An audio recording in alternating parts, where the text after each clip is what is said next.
մարդիկ, այսպես ասած, կոնին քեշ եւ մեծ փող են դրել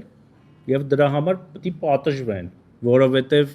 ընտրությունները չի ենթադրում կազինո, ընտրությունները ենթադրում է քաղաքական պայքար, որին կմասնակցեն քաղաքական ուժերը եւ ուրեմն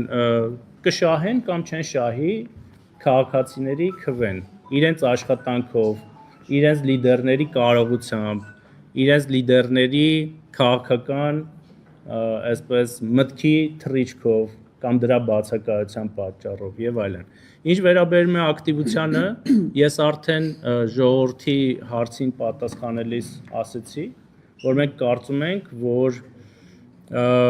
դա հիմնականում գործող կառավարության աշխատանքի գնահատականն է,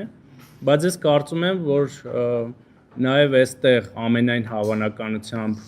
ավելացել են գործոնը, որ մեր քաղաքացիները,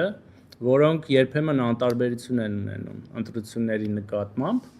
գնացել են ընտրության, որովհետև տեսել են, որ ինչ որ օտար ուժեր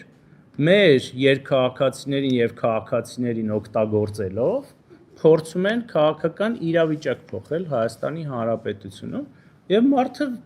վերակացել տնից, ասել է՝ մի րոպե, ես եմ որոշող քաղաքացին եւ ես գնալու եմ եւ քվեարկեմ։ Ես չեմ բացառում, որ այս ակտիվության մեջ